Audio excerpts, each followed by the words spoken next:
please join me in welcoming this evening's guest moderator, author Ramit Sethi, and tonight's guest, author Tim Ferriss.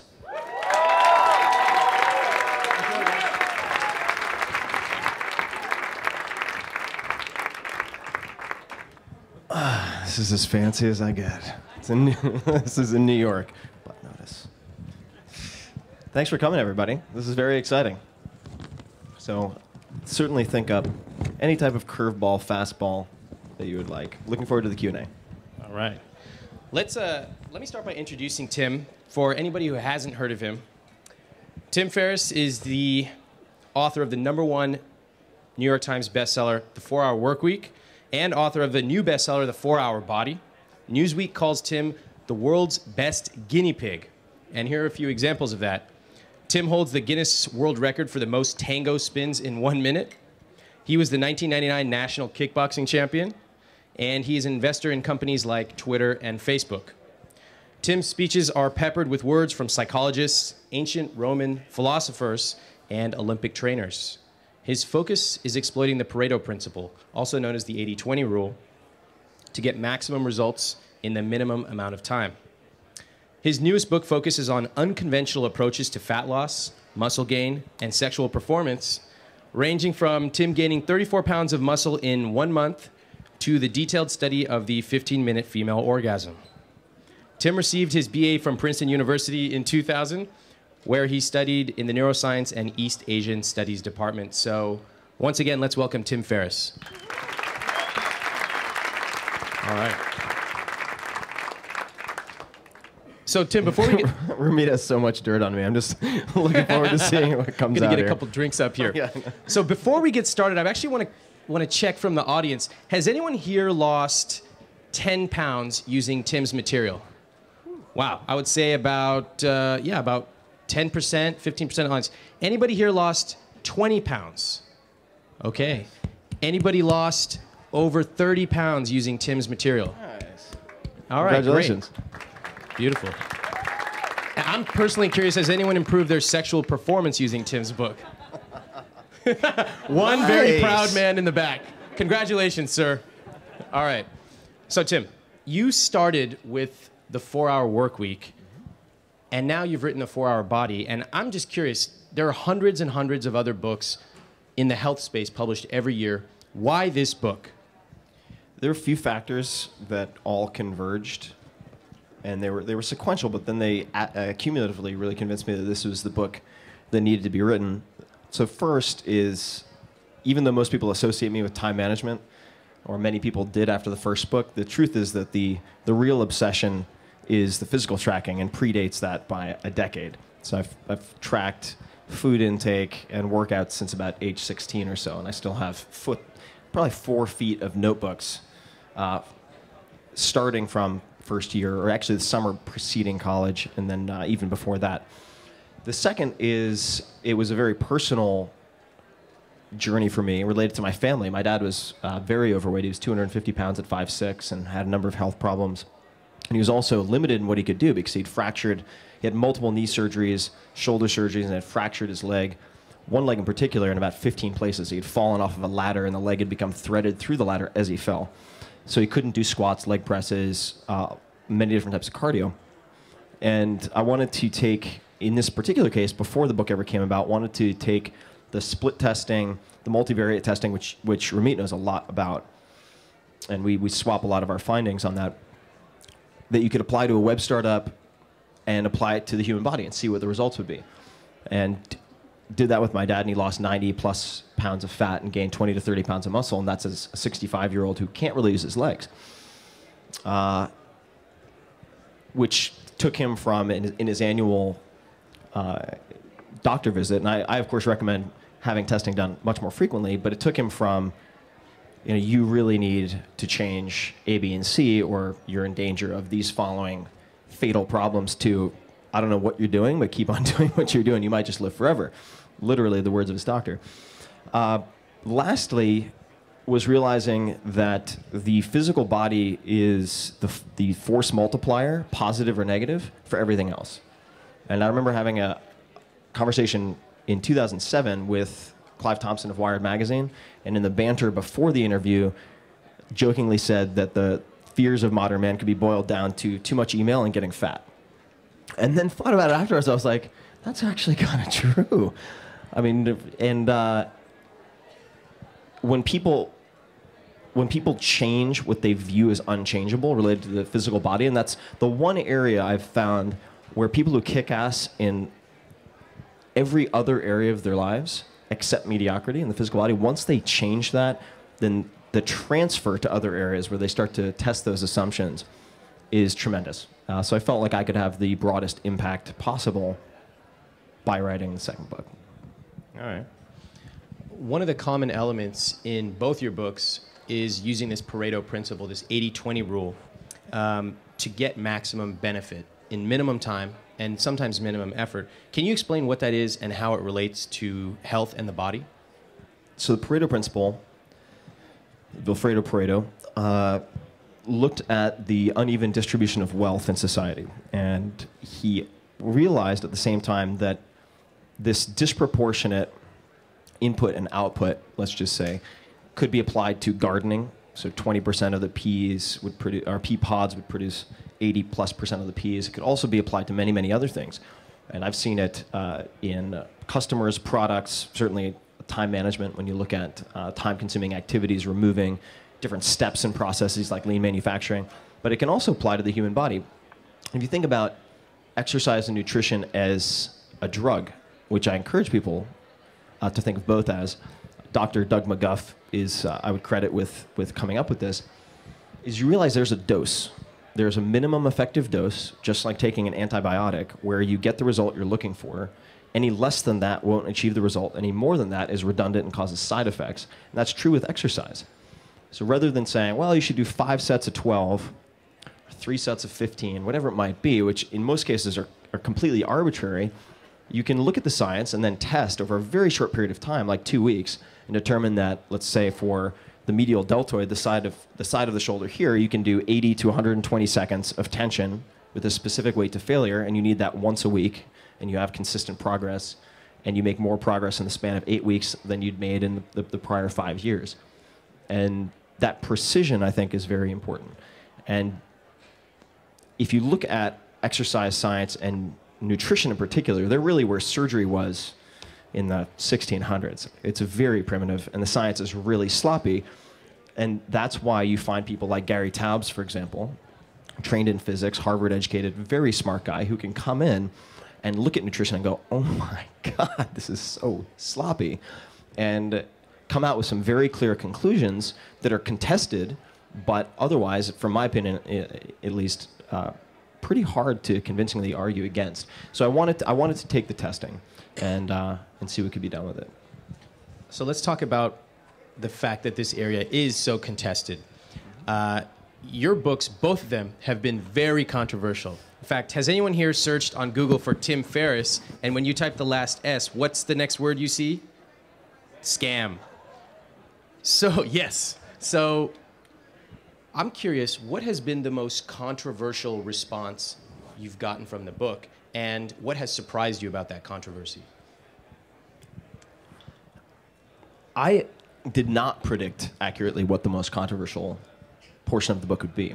I talk very openly about performance-enhancing drugs and the place, and I do think there's a place for, let's just say, anabolics or growth agents when used appropriately under medical supervision and moderately for, let's just say, surgical recovery or in the treatment of burn victims, wasting diseases, et cetera. I think that they're valuable tools and they have a place when used legally and under medical supervision.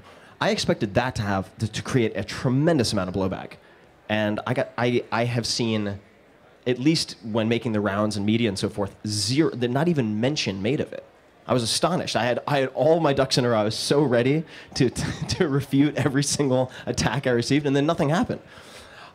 There were 2 areas I would say where the book has been very controversial. Number 1 is with the Geek to Freak muscle gain chapter, and there are already many readers who have far outpaced my muscle gain, so the "it's impossible" claim is a little hard to support since there are already people who have overtaken me in that department. That was very, very controversial.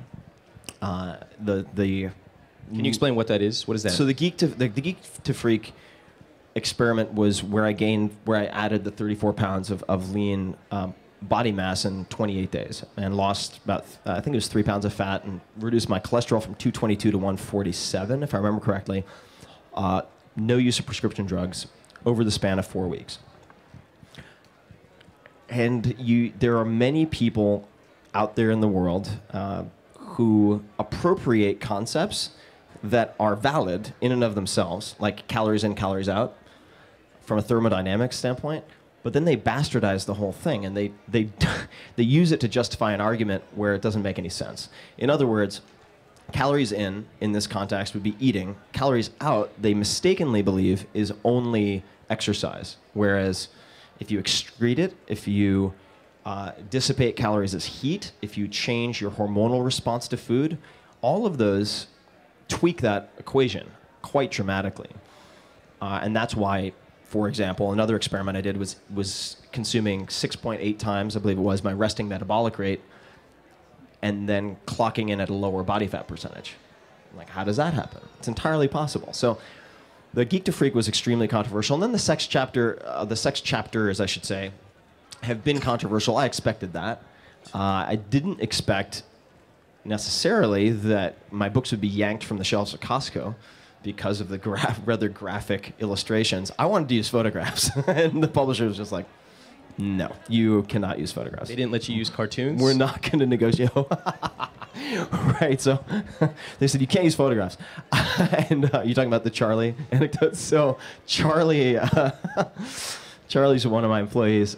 Charlie and I were like, okay, well, maybe we can fix this. So we took these ridiculous smiley faces and put them over the heads of the people in the photographs and sent them back, and they're like, no, not good enough. They were really funny. So that was disappointing. I was hoping to have like a director's cut, X-rated, unrated version released somewhere else, but hasn't happened yet. That's about it. I'd say those are the most controversial. And quite frankly, I haven't responded to most of it because if what I claim works as quickly as I claim they work, then readers should start submitting and posting results that will immediately defeat the critics' attacks, which is exactly what's happened. So if people are like, that's impossible, I'm like, really? Here are 30 people I don't know who have done it, and here are their photographs. And that's been really fun and gratifying thus far. One thing that happened, maybe it was about 1.5 years or 2 years ago, you were in the writing phase of your book. I'll share this story with everyone. Tim and I and a couple of friends went out to dinner, and it was, I don't know, 7 or 8 p.m., and I think it was a steak place. We had a pretty large meal, each of us, and, you know, dessert comes, and I think a couple of us had dessert, and we're ready to get the check and go, and Tim says, do you guys mind, I'm doing a little test, do you guys mind if I just get one quick thing? We're like, okay, thinking he's gonna get a side of whatever. He orders an entire another steak, and to our astonishment, eats it in front of us. Do you remember that night? Yeah, I do. Yeah, and we were like, what the hell are you on? And you pulled up and you showed us some device that was attached to your body.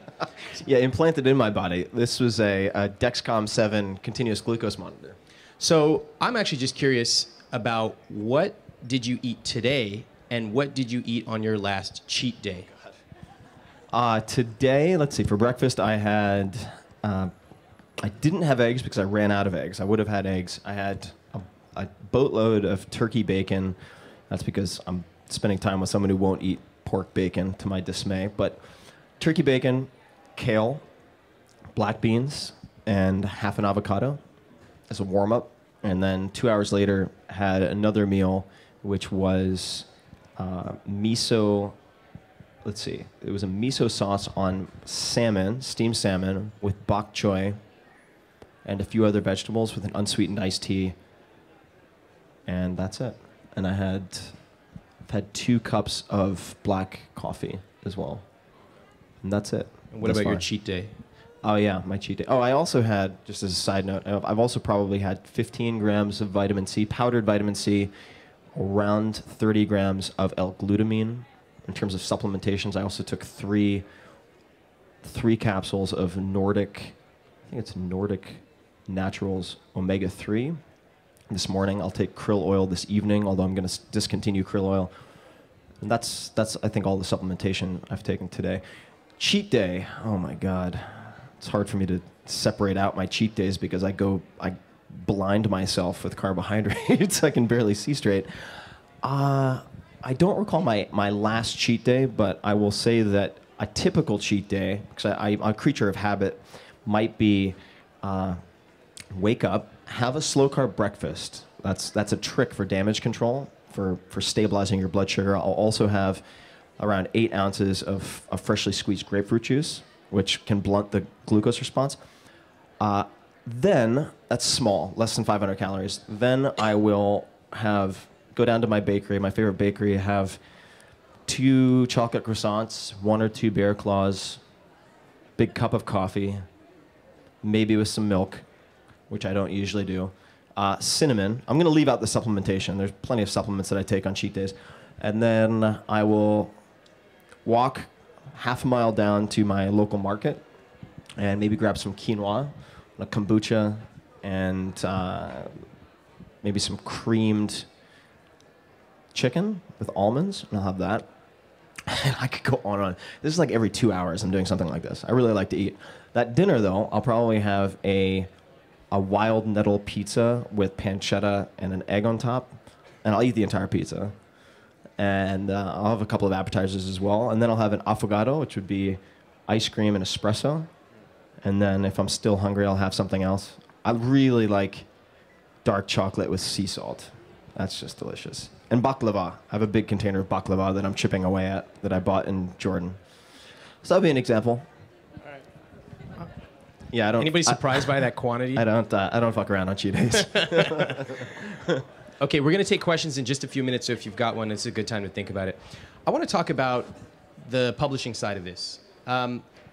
These days, there are a lot of interesting and different models of books that are coming out. In fact, one of the more popular types of books is the Seth Godin-esque, 37 Signals-esque, very thin book. Each chapter is about 1 or 2 pages.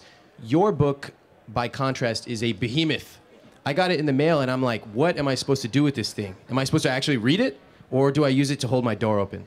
And you were very explicit about saying this is not a book to be read entirely all the way through. You actually pick and choose. Can you talk about the different styles you envisioned when you wrote your book, and how did it end up being so long? That was after cutting 150 pages also, at least. What was really amusing about that is when I initially sold the 4-Hour Body, I reiterated over and over again to my publisher, I said, this, just to make sure we're on the same page, this is going to be a short book. 120 to 150 pages. I'm covering A, B, and C, that's it. So I don't want to hear any whining and complaining when it comes in short. It became, let me take a step back and talk about the objective of the book.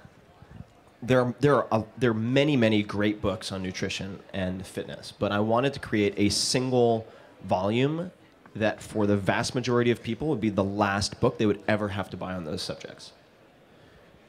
And I also write books to be read multiple times. I intend them to be reference books. And for me, selfishly speaking, that also gives the book a much longer lifespan. I don't want my books or my writing in general to be a sugar high of inspiration that then leaves people lacking for the how-to. So the 4-Hour Workweek's coming up soon, very soon, on 4 years unbroken on the New York Times bestseller list. 4-Hour Body, I wrote with every intention of setting the conditions so that it could do the same thing. Not that the New York Times bestseller list is an indication by itself of the best-selling books of all time. It isn't, but it is certainly one indication of sales. There's a place for manifestos. There's a book coming out soon, actually through Domino Project with Seth Godin, written by Derek Sivers, and I'm a huge fan of Derek Sivers. He's a very good friend of mine of CD Baby, so I'm writing a review for that, which is very unlike me, as you know. Yeah. But I love Derek, and it's going to be good. You have to, I feel it's very important as a consumer, as a reader, to determine if someone is writing using a soundbite-like format because it's the best format for delivering their message, or because they just don't have the chops and can't write longer form. Those are two very different things. And from my perspective, there is great value in being forced to write something of greater length, which with a cohesive arc. It forces you to think through your material very carefully. And it forces you to think about the sequencing very carefully. So I don't think most of what's in the 4-Hour Body is not new, nor do I care if it's new. But the way in which I sequence it, the way in which I set it up from a behavioral psych standpoint after talking to people like BJ Fogg, whom we both know, I do think that is somewhat novel. And in a very short manifesto format, it's easy to not pay attention to structure. There are some fantastic books, though, out there. I mean, Getting Real by the 37 Signals guy, I think is a really useful book. But I prefer the long book. I prefer to take, or I should say the complete book. I like to have a complete book. I would rather spend 3 years working on a book that I can really be proud of 5 years later, that's not going to be outdated because I can update it over time, as I've already updated the 4-Hour Body over 9 printings. A lot of people aren't aware of that. I mean, I'm continually updating. And then I want it to stay on the bestseller list forever. And that forces me to really pay attention to the material. So I enjoy that deep immersion for a longer period of time. What's one thing, or actually, let me ask you this. What's something you wish you had known before you'd written this book? I'll tell you one thing I'm glad I didn't know. I'm glad I didn't realize that it was going to be almost 600 pages, because I wouldn't have even started. The reason it got that long, as a side note, is because everything ended up being so interrelated.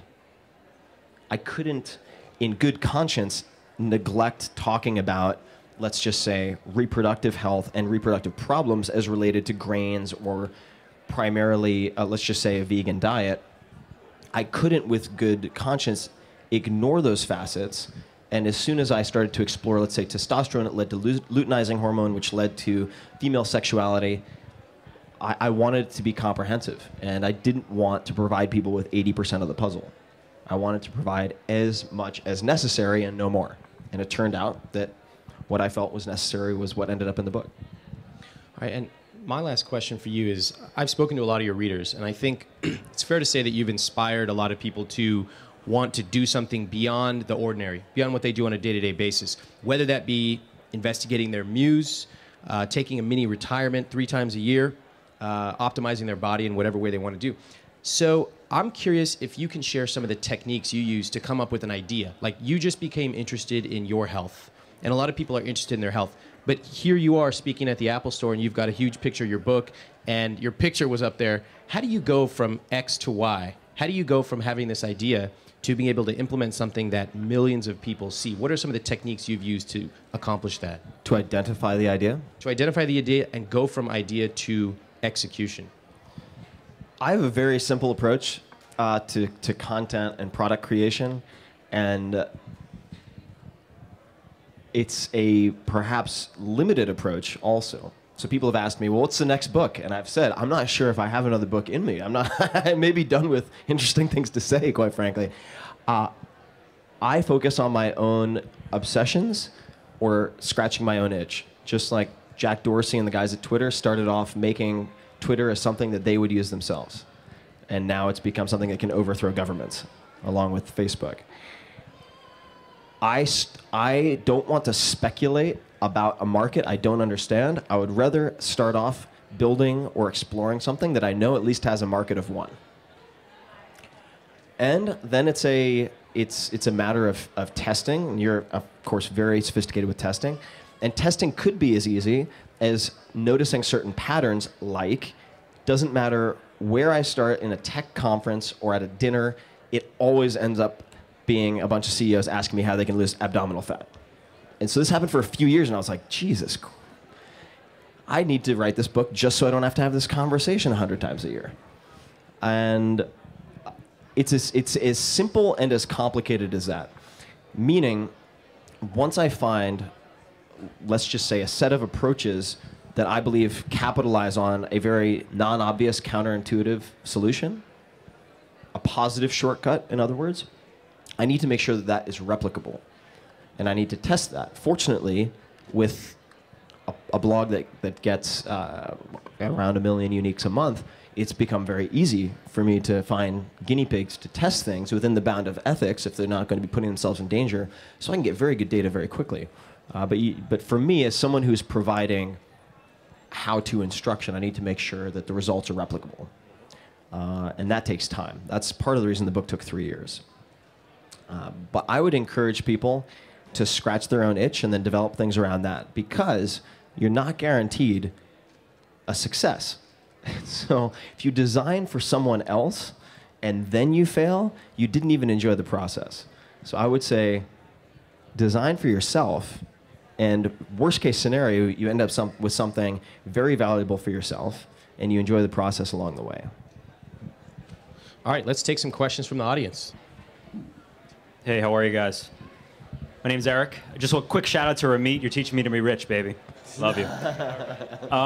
But Tim, you gave us some great insight into a typical day of your diet and a typical cheat day. Can you give us some insight into a typical current workout regimen?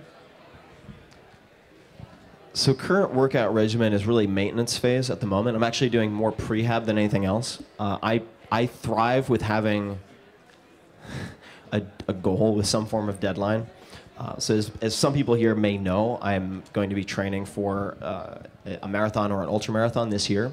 I ended up with some issues with plantar fasciitis in my right foot. So I've been dealing with that and fixing that, which I'm confident I'll fix. A lot of what I'm doing is prehab. What that means is I'm focusing on using, let's say, lacrosse ball for soft tissue work, particularly on the foot, but also on the back and other areas. I am using the chop and lift, which is in one of the prehab chapters in the book, which is diagonal movements in 4 directions to identify weaknesses and fix the weakest quadrant, after which you find many other issues resolve themselves. Hip, posterior chain, so kettlebell swings. It's hard to get me to stop doing kettlebell swings. Primarily things that will not add much muscular size. I've actually lost, I'm guessing here, between 15 and 20 pounds, including muscular mass, in the last 2 months, and that's entirely deliberate. But my workouts are exceptionally short, tend to focus on neural drive, so the deadlifts would be an example of that, where you can add several hundred pounds to a maximal lift while gaining less than 10% starting body mass, and then primarily prehab after that point. What's being said about your work from the medical field? That's a very good question.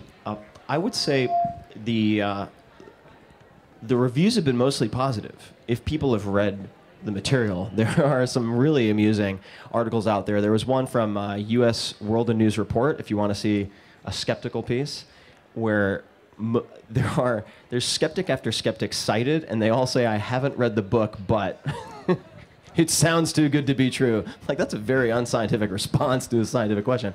But you'll notice also within the book itself, and I'll talk about post-book, but I very eagerly collaborated with some very good MDs and very classically trained but open-minded MDs who recognize that evidence-based medicine requires experimentation. And you can pull from clinical research, but in some cases you don't need to. And in fact, you can get results much faster if you're looking at, let's say, your personal response to removing dairy or gluten. You can track these things very easily.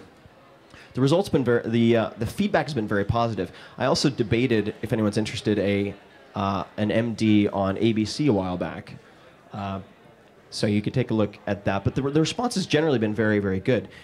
Where I would encourage people to be skeptical or a question I would encourage people to ask when they're assessing valid versus biased skepticism is, what is this person selling? So if someone has, let's say, a diet that is the basis of their income that is antithetical to the slow-carb diet, it doesn't automatically mean that their skepticism or their criticism is invalid, but it certainly should raise a red flag. But the general feedback's been fantastic. There are doctors who prescribe the slow-carb diet to diabetic patients. There are multiple reports from type 1 diabetics on my blog and elsewhere where they've been able to reduce their fast-acting insulin by 50%, 75%. It's part of the reason why it's important for people with medical conditions to work under the supervision of a doctor, because you wouldn't want to continue using the same doses of insulin. And the vanity piece, the six-pack abs and the nice ass and all that stuff, that's a Trojan horse for the health changes. So you'll also see I don't sell the health changes because people don't change their behavior based on long-term nebulous definition of health. Very rarely, but you can trick them into getting those results in the kindest way possible. But the feedback's been really positive for the most part from the people who've read the book. This is something really interesting that you and I have discussed privately, and that is the psychology of changing behavior. Yeah, and Ramit makes a guest appearance in the book. Yeah, well, I used some psychology to actually gain a significant amount of weight because I was a pretty skinny dude, and I could never have gained weight until I started trash-talking my friends and betting hundreds of dollars against them that I could do it, and I crushed them. But the psychological part is actually very important. For example, when people try to sell when personal finance experts say to young people, you really need to start investing for retirement. Young people, first thing they do, eyes glaze over. Because nobody cares about retirement. What they do care about is being rich. Same thing with the 4-hour body. They don't say, I really want to learn how to use the lat pull down. They say, I want six-pack abs, or I want the 4-hour body. So the psychology and the education part is very important to get that marketing right. And marketing is not a bad word. It can actually cause dramatic behavioral change if you can understand how people work. One more point that I'll add to that is there are critics. There are many critics, and I welcome the critics because, quite frankly, the smarter ones who are informed help me refine my own thinking. There are many critics who miss the importance of compliance. So they'll say, "Oh, the slow carb diet, that's nonsense because you're allowing people to eat beans." Something like that. And the point I would make is, I go from, let's say, a 10% success rate to a 70 or 80% success rate when I allow beans and legumes. And for the vast majority of the population, if, let's say, they're soaked or bought canned or A, B, C, D, and E, they won't cause any issues whatsoever. So the efficacy is important, but the compliance is just as important. And I pay a lot of attention to the actual end result. How many people are following the program? And the best program is not necessarily the perfect program. The best program is the most complete program that you will actually continue with. So that's a point that many of them miss, is the behavioral psych side of things. Tim さん、こんばんは。Oh, 久しぶりじゃん。はい。So I have a question not related to your book, but given the fact that you're an angel investor and guest lecturer to high-tech entrepreneurship class in Princeton, and then TechCrunch Disrupt New York just ended yesterday. And then there are 3 startups. One of them is GetAround, which is Airbnb for cars. One of them is Sonar, which is like location-based kind of service built up on Foursquare. And the third startup is called Duat. It's like mobile search engine. So if you will invest to only one of these companies, where would you invest as an industry? What was the last one again? Duat. It's like mobile search where you do a search, for example, a movie, and then you can see all without being registered at without installing any of these apps. You can use them like Flixster, IMDb, and so on. Okay, I would invest in the first one because it's the easiest to grasp, assuming you know what Airbnb is, which allows you to. I just used Airbnb to get my apartment here in New York City, and I met the founders of Airbnb actually at the first YC demo day that where they pitched, which is pretty fun. They've done really well. I don't understand the spaces for the last. I don't understand mobile well enough to feel comfortable. And the question I ask with companies I invest in is, would I use this also? It's very simplistic, according to many angel investors, but I'm doing all right so far. Haven't had any fatalities over 3 some odd years, and I've had a couple exits. The second is built on Foursquare, which is not a bad bet, but I personally don't understand that space well enough to be comfortable with a company that is built entirely on the backbone of yet another startup. And then Airbnb for cars, I'm an advisor to Uber, which just launched in New York City, so I encourage everyone to check it out. Download the Uber app, it's fantastic. I'm comfortable with that space, so I would probably look at the first. Hi, Tim. Hey. I have a question. I'm a vegetarian, but I actually eat fish, so officially a pescatarian. And for my protein portion, I usually eat eggs, fish, or whey protein isolate. So my question is the protein slowing my weight loss in any way? And in addition to that, as a woman, is it working as effectively as it does for men for building muscle? When you say protein, you're referring specifically to the whey protein? specifically to whey protein isolate, or any other protein that you suggest that may work more effectively? For fat loss specifically, might as well just hold on to that. Okay. For fat loss, right? Yes. All right. So I would say, number one, just to be very clear, because some people like accuse me of being like funded by the meat industry. I don't even know what that would mean, but it's like the meat industry paid for my vest. I better pay them lip service. You don't need, for example, red meat to really kick ass physically in many, many different respects. Bill Pearl would be a great example of that. Former Mr. Universe, 21-inch biceps, and he was a lacto-ovo vegetarian. But the standpoint of fat loss, where whey protein isolate could slow your progress is if it has artificial sweeteners in it, like Splenda, among others, which can cause digestive issues related to what's the word I'm looking for? Not the microbiome. I think it is a microbiome. In any case, the bacterial menagerie in your gut, it can change it with firmicides and so forth. Secondly, these sweeteners also do provoke an insulin spike. They do have an insulinogenic effect. So if you're going to do the whey protein isolate, I would make it unflavored. Okay. And I would also consume it most likely earlier in the day, because it's the simple sugar of proteins, basically. You're going to get a very rapid spike of amino acids, and then it's going to drop off. And you don't want to be catabolic at night, if that could very much negatively affect your fat loss. So you should be fine. I would just do it in the morning without any sweeteners. Okay. And make sure that you're getting, if the target is fat loss, I would aim for 1 gram of protein per pound of desired body weight, lean body weight. Okay. And that does not mean that if you take a chicken breast that's 20 grams of total weight, or let's say 100 grams, if you have a chicken breast of 100 grams, that's not 100 grams of pure protein. There's a lot of water, fat, etc. And you need to take that into account. And you can use a site called Nutrition Data to find out what the protein content is of whole foods like that. Okay, great. And does it work for women also in terms of muscle building as effectively as it does for men? As effectively, no, just because you're going to have perhaps less than 1/20th of the circulating free testosterone. But the method is the same.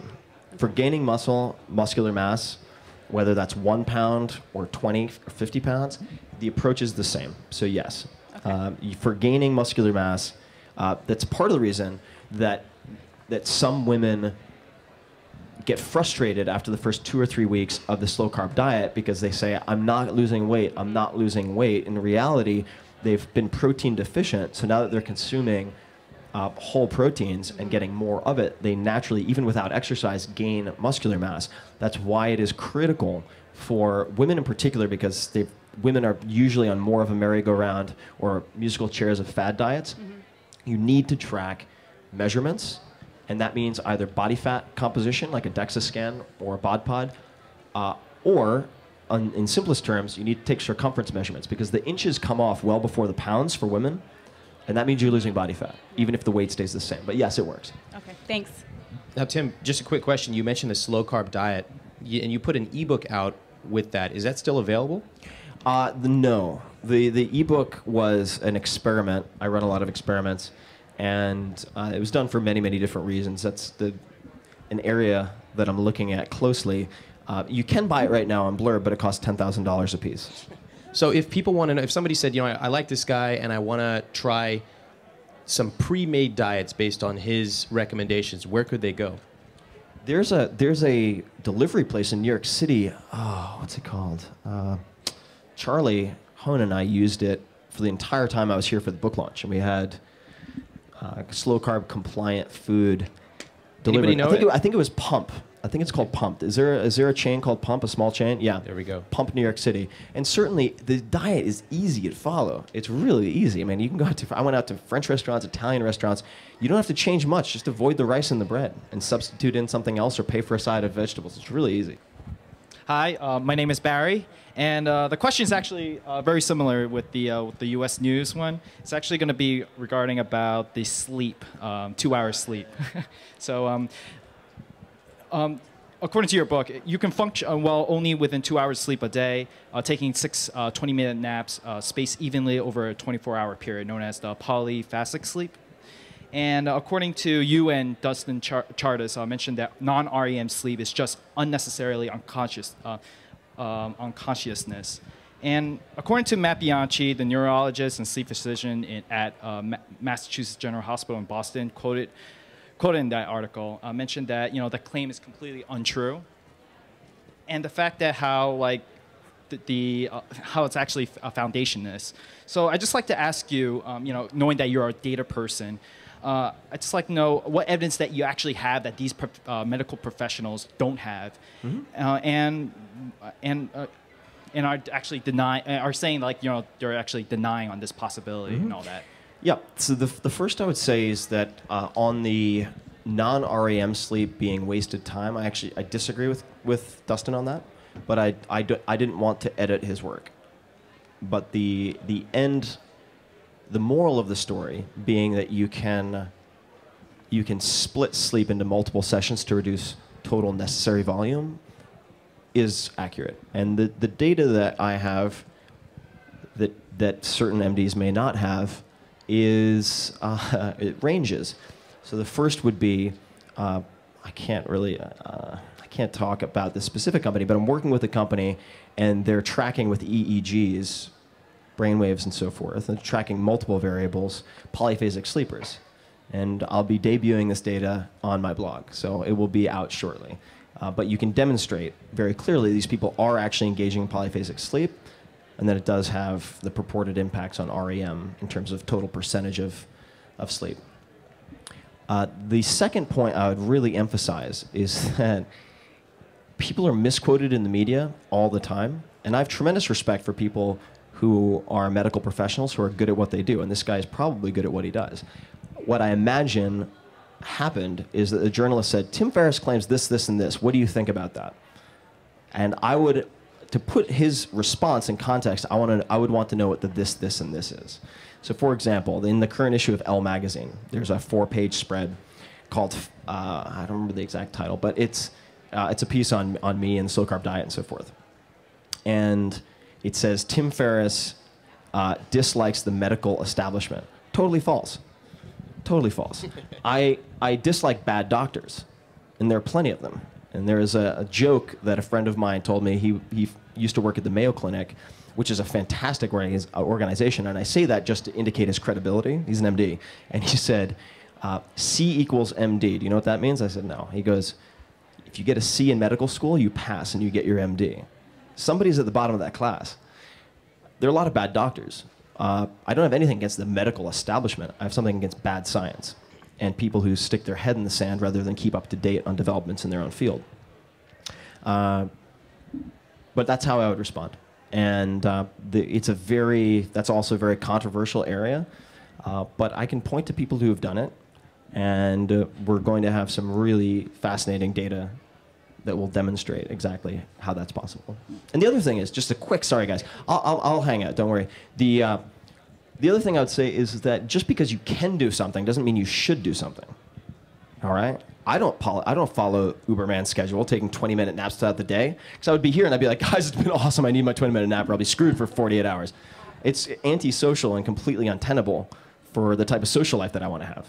But I like to point out the extreme scenarios, just like wearing a continuous glucose monitor and so forth and so on, rack deadlifts with 650 pounds, whatever it might be, to say, look, you losing 5 pounds is easy, all right? Let me show you all these ridiculous things that I forced my body to adapt to so that whatever excuse that might be holding you back seems completely unjustifiable.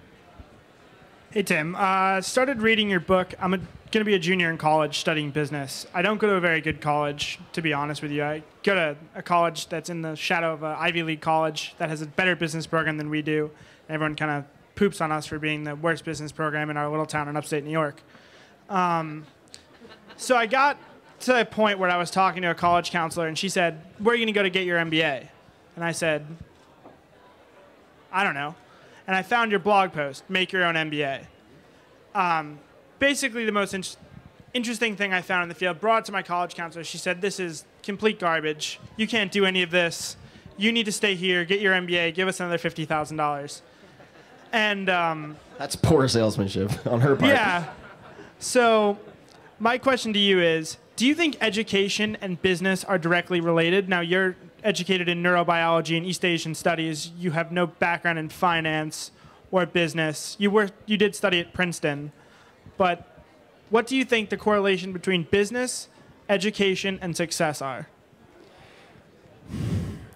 The correlation between education and income, as best I can tell, is all over the map. There's no clear correlation. If you want to make $100,000 to $150,000 a year in investment banking or in management consulting, maybe. If you want to make a few billion, zero correlation from what I can tell, right? Unless you're in the hedge fund world, and then it's always Harvard, Princeton, the usual suspects. The objective, from my viewpoint, of a liberal arts education is to produce a well-rounded human being who's good at asking questions and has a broad level of curiosity. Having a broad level of curiosity and being able to ask good questions is what makes Steve Jobs as good at his job as he is. All right. So there is power in being a generalist who's capable of seeing the big picture and spotting converging trends before other people do. I'm more skeptical of an MBA program, as you know, because it's one thing to develop a certain skill set that is insulated by a very safe laboratory. It's quite another thing to be sitting across the table from someone with 20 years more negotiating experience with you, getting your ass handed to you when you're the VP of Biz Dev for a startup where your stock options, the value of your stock options is dependent on how well you negotiate in that room. Millions or nothing. So my recommendation to people like yourself who are looking to develop a real-world skill set for business, which is very broad, but let's just assume that it's a self-funded startup, is to get a job at a company, let's just say between 10 and 50 employees, ideally fewer than 50, where you'll be working directly for someone who is a chief deal maker for that company. And that could be the CEO, it could be the COO, it could be a VP of sales, it could be the CFO. It doesn't really matter. The industry doesn't even really matter, from my viewpoint. I think that the first few years out of college in particular, you should focus on learning and acquiring skill sets rather than earning. Don't make the potential payout the highest priority, because it'll lead you to make poor decisions where you're an indentured slave in a business that can get you up to 100 or 200K. Hey, Tim. So on your blog, probably about 2 years ago, you had a guest post from a guy, Leo. His last name starts with a B. I don't want to butcher it. Babauta. Yeah, so it was about changing behavior. And he recommended not changing more than one thing at a time. However, in the 4-hour work week, when you talk about dreamlining, you recommend taking 4 goals for objective that you're working towards. So could you possibly reconcile those two ideas as far as why set 4 goals versus changing one behavior at the same time? Right. So what I would say is, it's just to tap dance a little and buy some time, is it's absolutely fine to have multiple objectives as long as the importance of those objectives is ordered properly.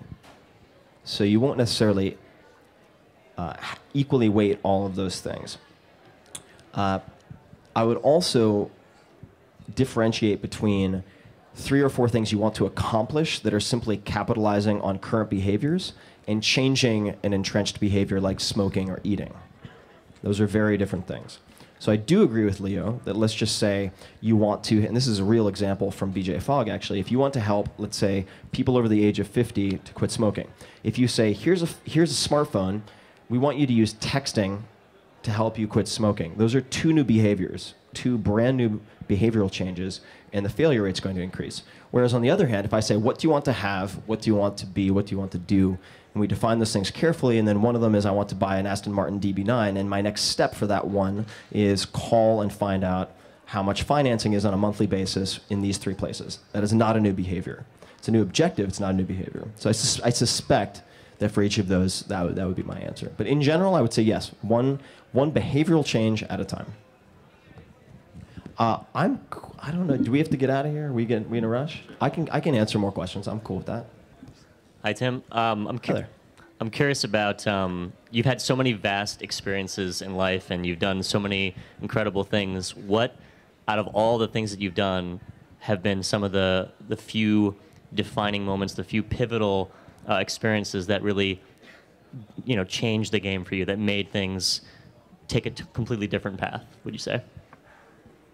First would be a year abroad as an exchange student from age 15 to 16. Landing in Japan as my first, thank you, my first extended foreign experience was in Japan from Long Island. That was really eye-opening. It forced me to do a number of things to completely reassess how I had been taught language, because I assumed I was bad at language learning, and that was with Spanish, let alone Japanese.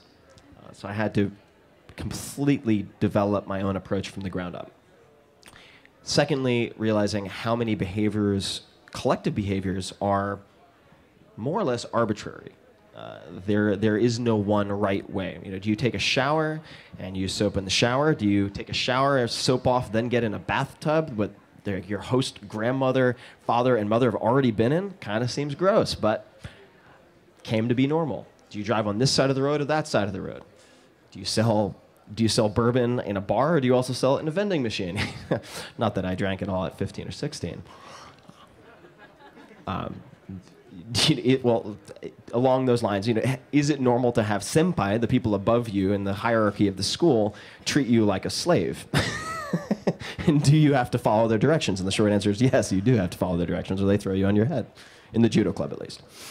So that was a very catalyzing and empowering experience for me. And I came close to going back to the U.S. At the 6-month mark or so, I was demoralized. I wasn't making the progress I hoped I would make in Japanese.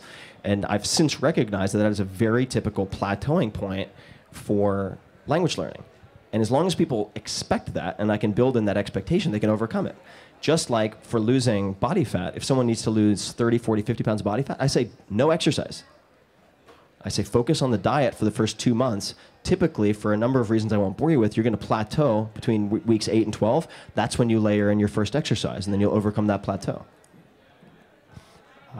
Other catalyzing experiences, girlfriend in 2004 leaving and giving me the plaque, the go-away plaque. The business hours end at 5 p.m. That was a bit of a kick in the ass, to put it mildly.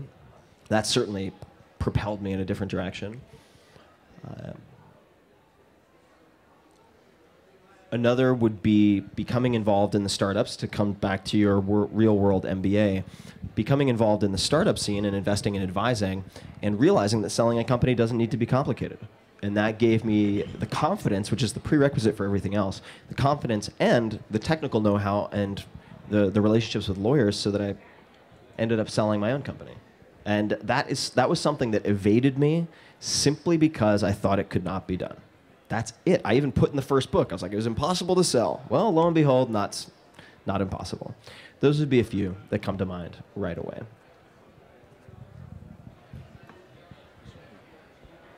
Hey Tim, how you doing? My name is John. I got a workout question for you. All right.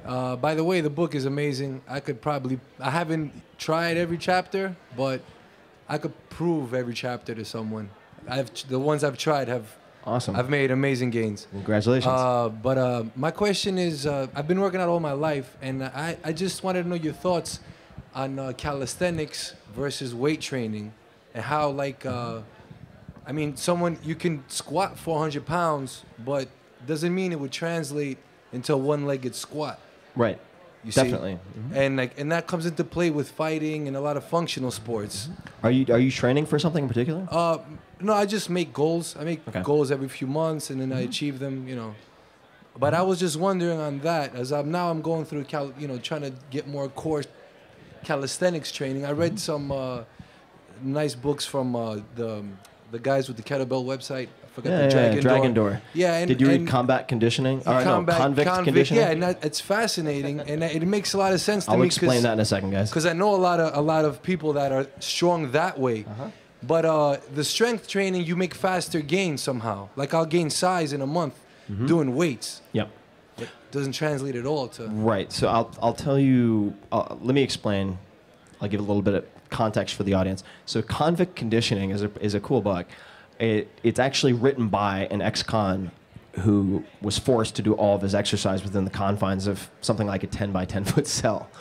and got to the point where he could do one-armed handstands and handstand push-ups and so forth. It's cool. It's a very cool book that shows you the power of positive constraints. Resistance is resistance, as far as I'm concerned. So you can make gains with free, let's just say, body weight exercise. And you could look at CrossFit examples, whether that's using the rings, using dips, doing pistols, which are one-legged squats.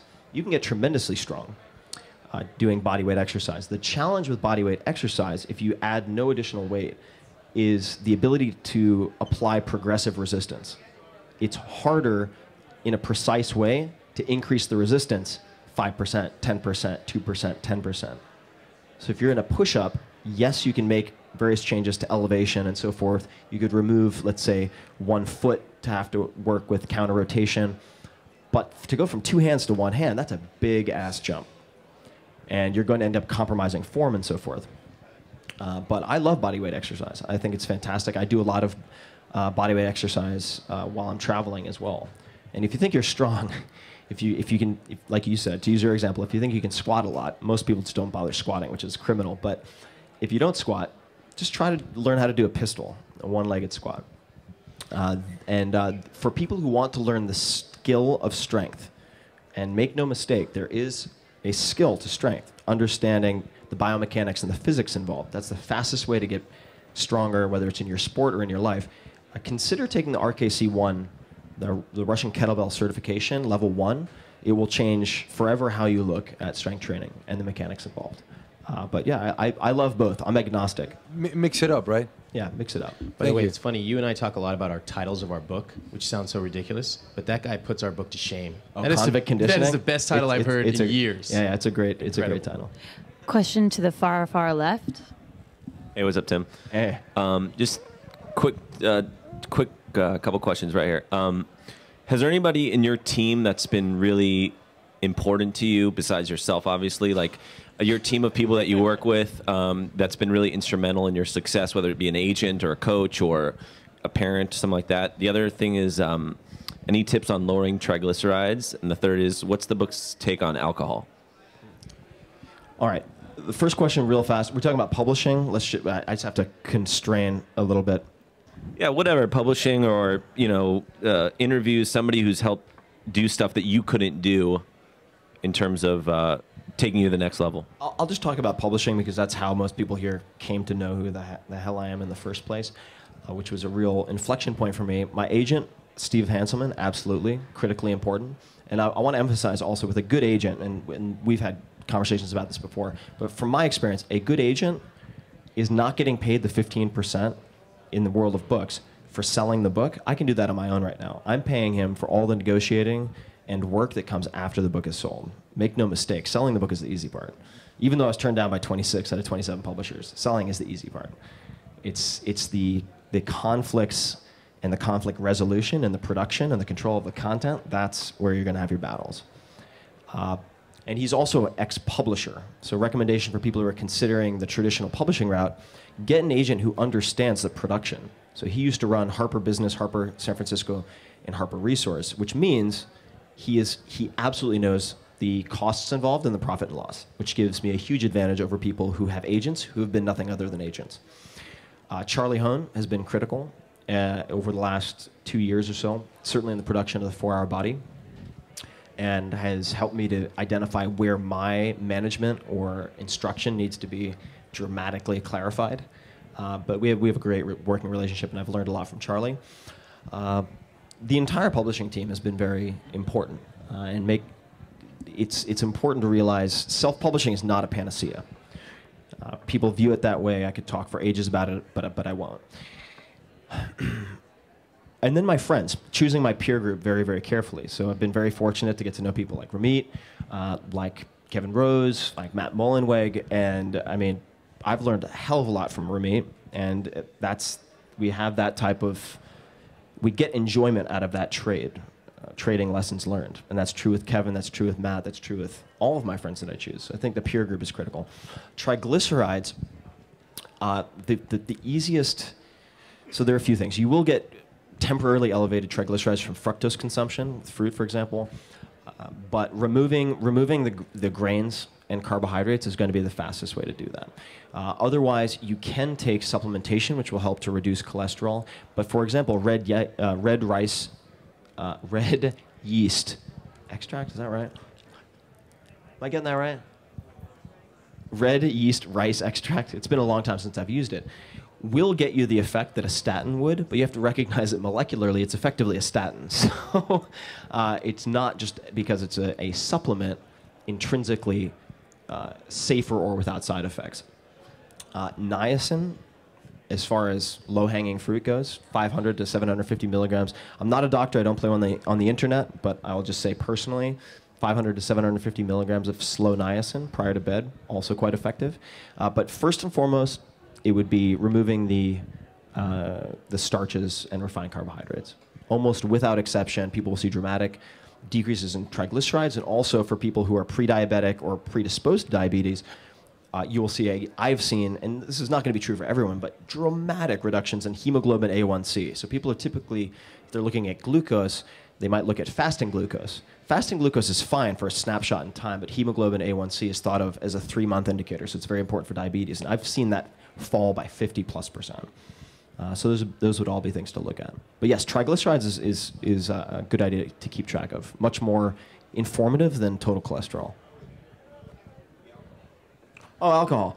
I love it. I might just be rationalizing my own fondness for wine, but I really have not, in terms of trending blood tests, seen much damage from 1 or 2 glasses of wine a few nights a week. Red wine specifically, because you're looking at the BRAC and the residual sugar content. So for white wines, that'll naturally be higher, particularly for Rieslings and so forth. So the drier red wines, 1 or 2 glasses, doesn't do much damage from what I've seen. When you get into higher proof alcohols or alcoholic beverages, or more drinks than that, you're placing a burden on the liver. And if the liver is processing alcohol, its capacity to oxidize fats, et cetera, is compromised. That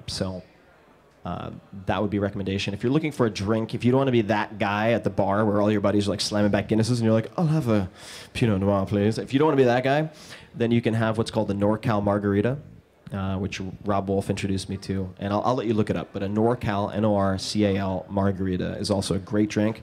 It'll get you drunk quickly, so you'll be a cheap date, at least for yourself. It will minimize the hangovers, and it won't produce the type of glycemic response that most cocktails will. Final question, second row center. Hey, Tim. Through reading your blogs and your book, I can see you've been to like a lot of places all over the world. You mentioned Japan before, and I see on your Twitter that you live in California now. In your opinion, what do you think is the best place to live and why? The best place to live and why? I live in my favorite city in the world, and that's San Francisco. I could live anywhere, and I choose San Francisco. My reasons for being there are, number one, it's a metropolitan city with very easy, fast access to the most beautiful nature I've seen anywhere in the world. If I want to go to Yosemite, I want to go to Tahoe, I want to go to Santa Cruz, I can surf and ski in the same day if I feel like running around a bit. It's a beautiful city and beautifully situated. San Francisco also has an informal, creative energy that I have not found in that strength and concentration anywhere else. A lot happens in New York. I love New York. I spend a lot of time here. But people pride themselves on being somewhat neurotic here, and it's hyperkinetic. And this is speaking as someone who grew up in New York. I don't like activity for the sake of activity, and certainly there's plenty of workaholism in San Francisco, but it's all about the big idea. And if you're a 20-year-old with a big idea, as long as you can make a compelling argument for why you can make it happen, you will find people to support you. And that's really, really exciting to me. The willingness and eagerness to change the world in San Francisco is unlike anything I've seen anywhere else. And there are some fantastic, some fantastic centers of entrepreneurship, both current, like New York City, certainly would be one, Los Angeles, very burgeoning tech scenes.